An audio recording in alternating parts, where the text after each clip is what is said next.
என் அன்பு குழந்தையே, உனக்கான நல்ல விஷயங்களை செய்து கொடுப்பதற்காகவே உன் தாயானவள் இன்று உன்னை தேடி வந்திருக்கின்றேன்.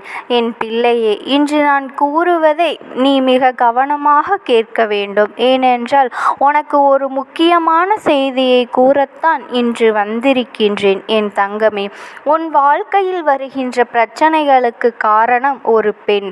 என் தங்கமே, அப்படியானால் அவள் யார் என்று நீ தெரிந்து கொள்ள வேண்டும் அல்லவா? எப்படி உன் இல்லத்திற்குள் பிரச்சனை உருவாக்கி கொண்டிருக்கிறாள் என்று நீ அறிய வேண்டும் அல்லவா?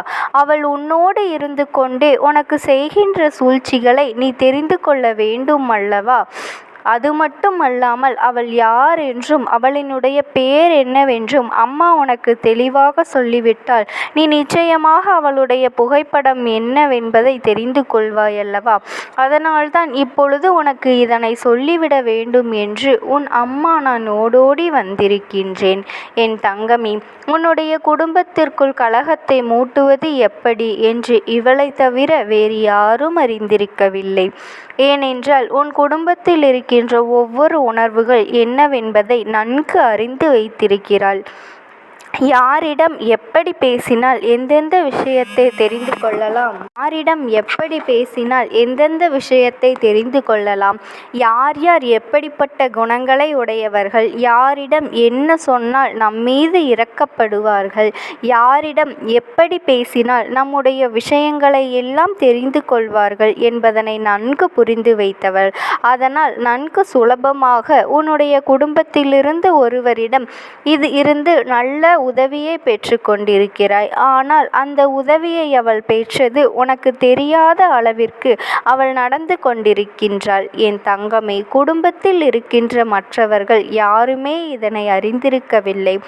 இவள் இவ்வளவு பெரிய உதவியை உன்னுடைய குடும்பத்தில் இருக்கின்ற ஒருவரிடமிருந்து பெற்று இருக்கிறாள் என்று நீ அறிவாயாம் என் தங்கமி? அதுபோல இன்னொருவரிடமிருந்து பகையை சம்பாதித்து இருக்கின்றார்.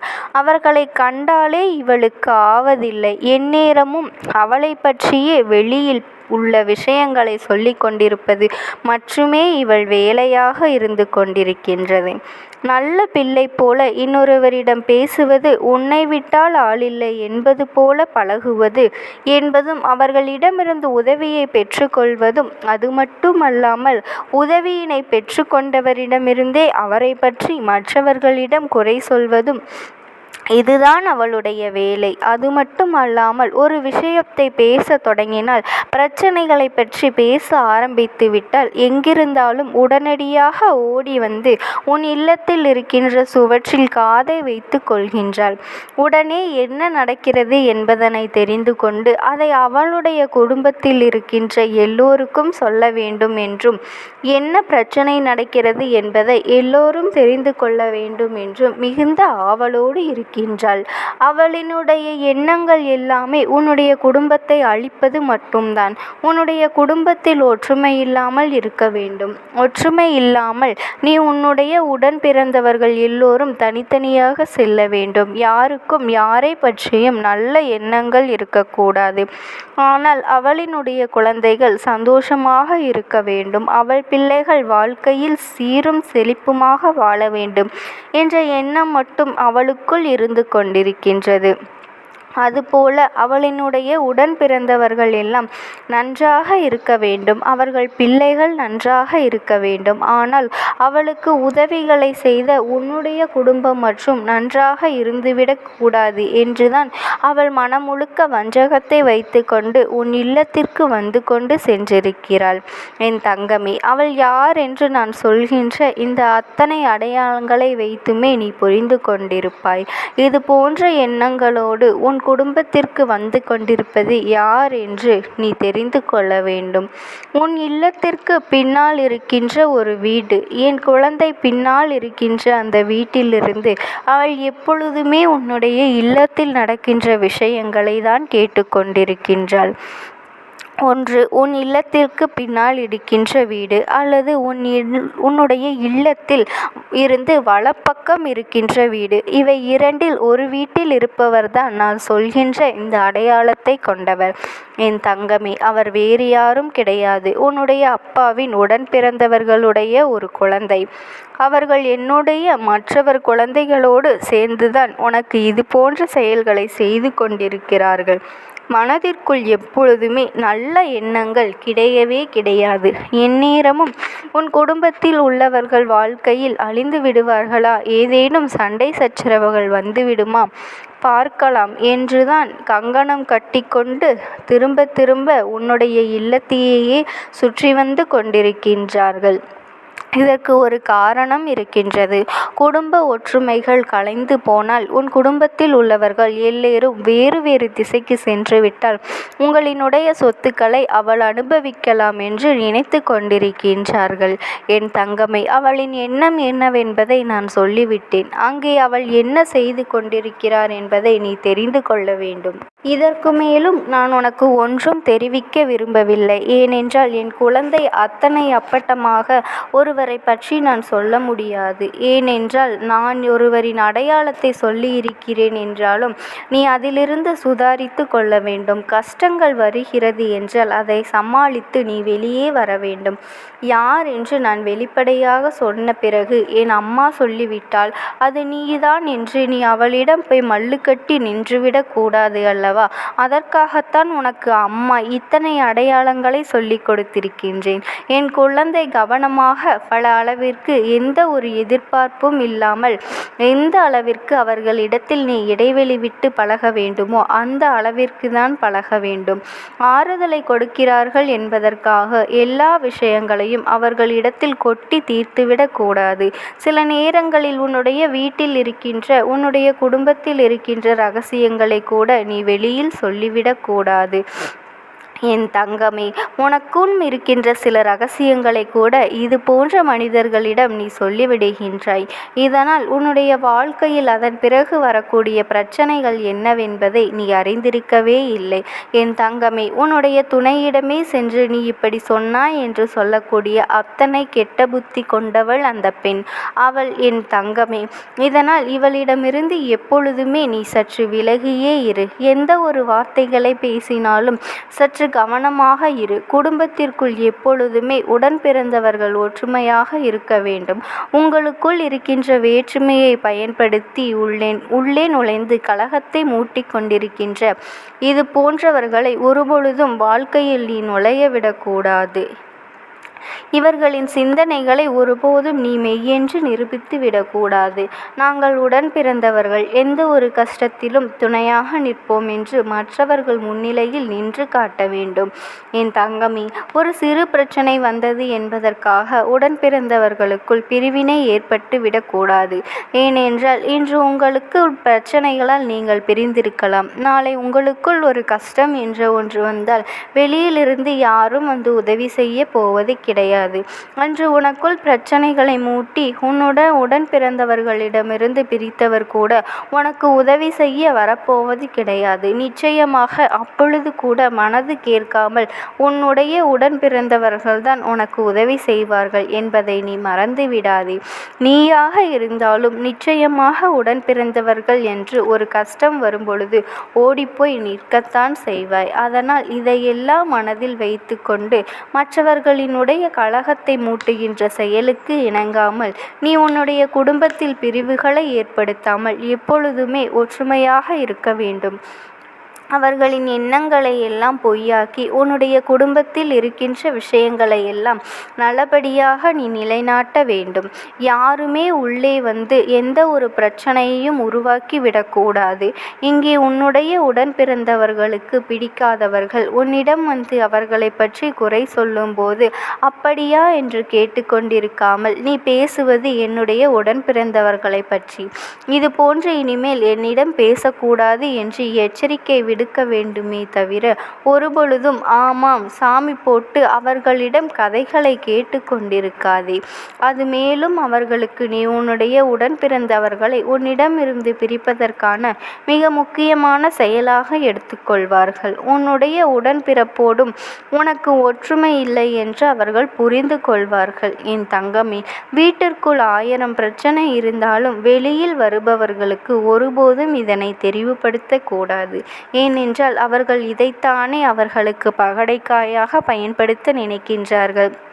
என் அன்பு குழந்தையே, எப்பொழுது நீ மற்றவர்களுக்கு நன்மைகளை மட்டுமே செய்து கொண்டு உன்னுடைய வாழ்க்கையில் நடக்கின்ற நல்ல விஷயங்களை மட்டுமே நீ கவனித்து கொண்டு இருக்க வேண்டும். இந்த தாயானவளினுடைய ஆசீர்வாதங்கள் உனக்கு எப்பொழுதுமே இருக்கும்.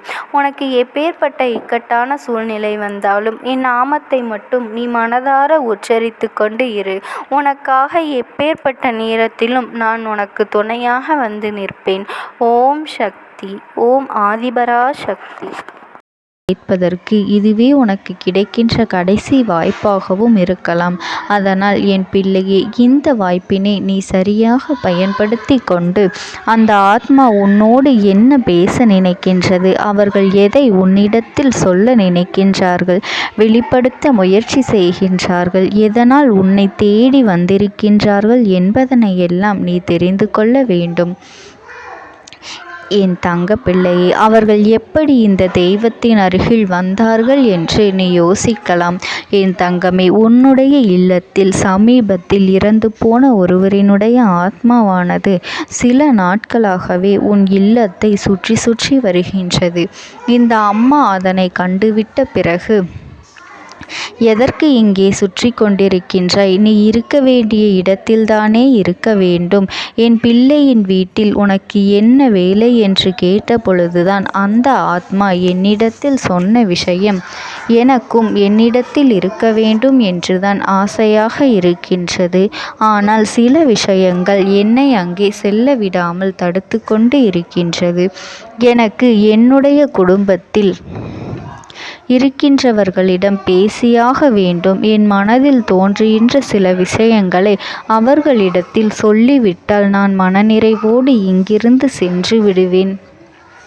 சில விஷயங்களை நான் அவர்களோடு பகிர்ந்து கொள்ளாமல் விட்டுவிட்டேன்.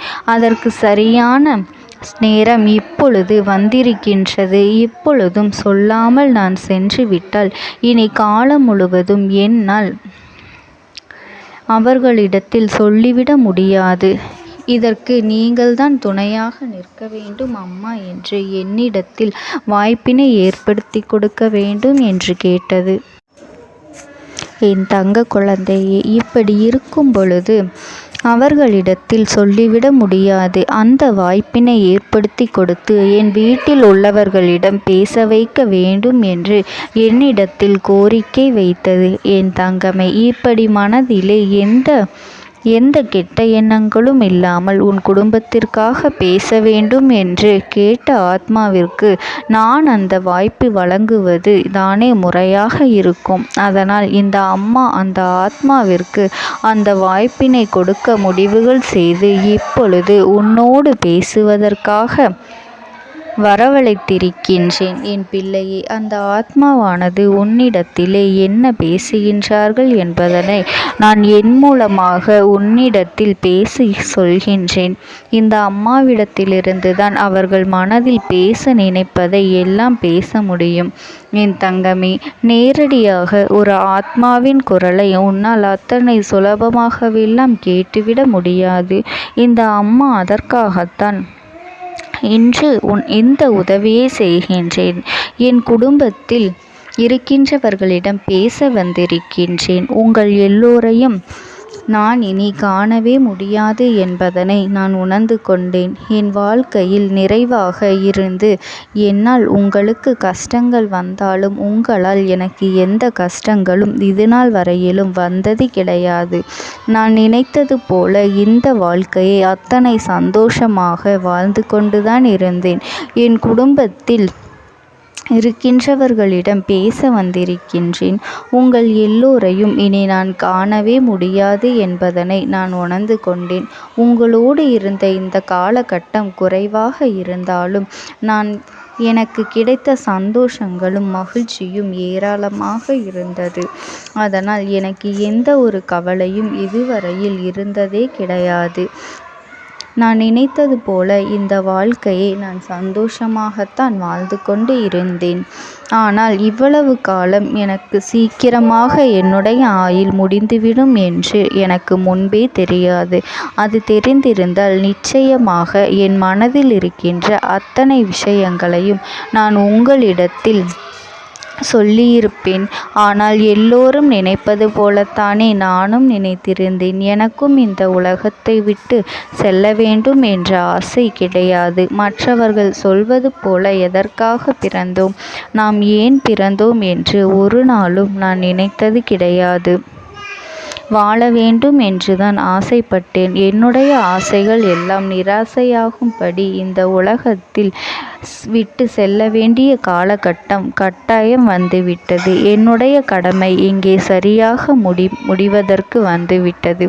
இன்று நான் உங்களோடு பேச வந்ததற்கு முக்கியமான காரணம், சில விஷயங்களை எல்லாம் உங்களோடு சொல்லாமல் விட்டுவிட்டேன். எப்படி நடக்கும் என்று தெரியாமல் நான் சில விஷயங்களை செய்தும் முடித்துவிட்டேன். அதற்காக உங்களிடத்தில் நான் மன்னிப்பு கேட்டுக்கொள்கின்றேன்.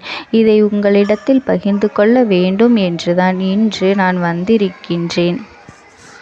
உங்களை நான் மனதார வணங்குகின்றேன். இந்த வாய்ப்பினை நான் சரியாக பயன்படுத்தி கொள்ள விரும்புகின்றேன். அதனால்தான் என் மனதில் இருக்கின்ற விஷயங்கள் எல்லாம் நான் சொல்லிவிடுகின்றேன். சிறிது நேரம் அமைதியாக அமர்ந்து என்னுடைய வார்த்தைகளை கேட்டாலே போதும்.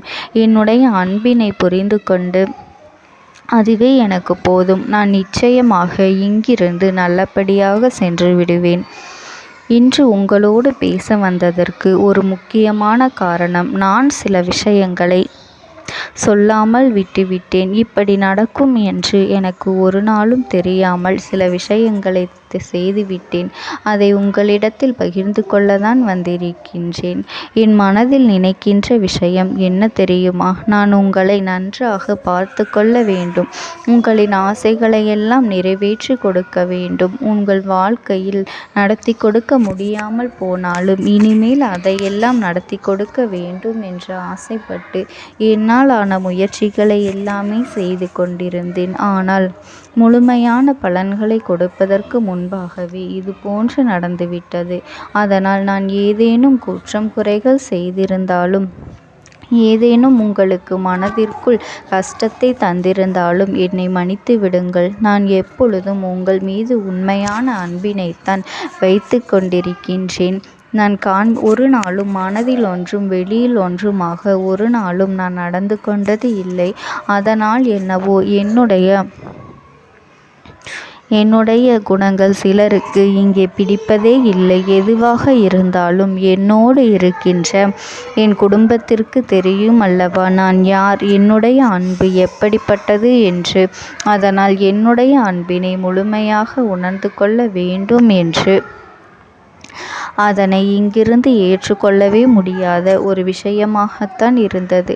நானும் அங்கும் அங்கும் ஓடி ஓடி மீண்டும் என்னுடைய உயிரை மீட்டெடுத்து விடலாம் என்றுதான் முயற்சி செய்தேன். ஆனால் அப்பொழுது என்னால் அதையெல்லாம் செய்ய முடியவில்லை. உயிரற்ற உடலாக இங்கே நின்று கொண்டிருக்கின்றேன். நாட்கள் செல்ல செல்ல இதை எனக்கு ஏற்றுக்கொள்ள பழகிவிட்டது. இனிமேல் இதுதான் என்னுடைய உலகம். மீண்டும் அங்கே செல்ல முடியாது என்பதனை நான் புரிந்து கொண்டேன். செல்ல முடியாவிட்டாலும் ஆத்மா என்று ஆன பிறகு என்னுடைய உலகத்தில் இருந்தால்தான் எனக்கு சந்தோஷம். மீண்டும் மனித வாழ்க்கைக்குள் என்னால் நுழைந்துவிட முடியாது. எனக்காக இத்தனை காலமும் அன்போடு பழகி எனக்கு எல்லாம் செய்த உங்களுக்கு நான் சொல்கின்ற விஷயம் ஒன்றுதான். நடந்தது எல்லாம் நடந்துவிட்டது. நடந்த விதையை யாராலும் இனி மாற்ற முடியாது.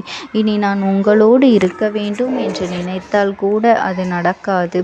அதனால் இந்த வாழ்க்கையில் நீங்கள் நல்லபடியாக வாழ்ந்து சந்தோஷமாக இருக்க வேண்டும் என்றுதான் அந்த ஆத்மா மனது வேதனைப்பட்டு உன்னோடு பேசுகின்றது. என் தங்க குழந்தையே, யார் உன்னை விட்டு சென்றாலும் இந்த தாயானவளினுடைய அன்பும் ஆசீர்வாதங்களும் உனக்கு என்றென்றைக்குமே முழுமையாக கிடைத்து கொண்டே இருக்கும். அதனால் நீ எதை நினைத்தும் கவலைப்படாதே.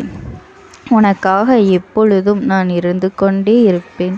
ஓம் சக்தி. ஓம் ஆதிபராசக்தி.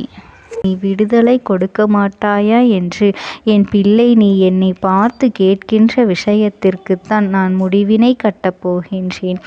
இன்னமும் சுருக்கமாக உனக்கு சொல்ல வேண்டும் என்றால், உன்னுடைய பிடிவாதம் இந்த அம்மாவினிடத்தில் ஜெயித்து விட்டது என்பதுதான் உண்மை.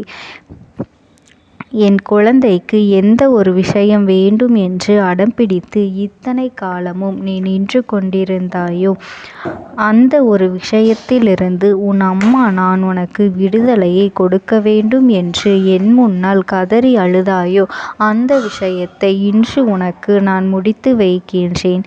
என் பிள்ளையே, சுற்றி இருக்கின்ற உறவுகளையெல்லாம் நம்புவதை விட்டுவிட்டு சற்று விலகி நிற்பதுதான் எல்லோருக்குமே நல்லது. ஏனென்றால் யாருடைய குணம் எப்பொழுது எப்படி மாறும் என்று யாராலும் கணித்துவிட முடியாது.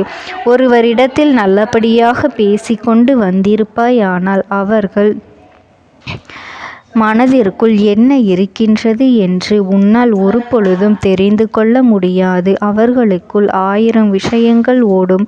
உனக்கு செய்து தருவேன் என்று வாக்குறுதியை கொடுப்பார்கள். ஆனால் அதன் பிறகு பார்த்தாயானால் ஒரு நிமிடம் கூட யோசிக்காமல் சற்றென்று இவர்களுக்கு முடியாது என்று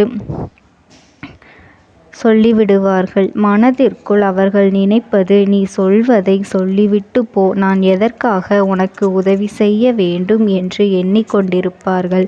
இது போன்ற போலிகள் அதிகமாக நிறைந்து இருக்கின்ற இந்த உலகத்தில் ஒரு விஷயத்திற்காக என் பிள்ளை நீ ஆசைப்படுகின்றாய் என்றால் அதை மிகவும் நான் கவனத்தோடு புரிந்து கொண்டு உன் வாழ்க்கைக்கு அது சரியா தவறா என்று, தேவைதானா தேவையில்லையா என்று, ஒரு வேலை கிடைத்தால் உன் வாழ்க்கை தெளிவாக இருக்குமா என்றால் நான் புரிந்து கொண்டுதான் உன் அம்மா நான் உன்னிடத்திலே சொல்ல முடியும் என்பதனை புரிந்து கொள்.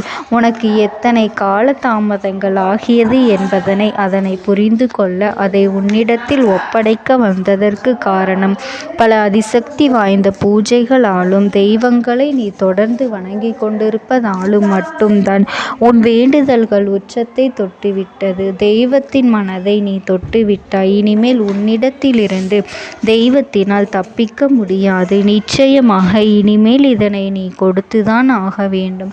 எந்த எல்லைக்கும் செல்வதற்கு தயாராகிவிட்டாய். கடவுளுக்கு என்னென்ன செய்ய வேண்டுமோ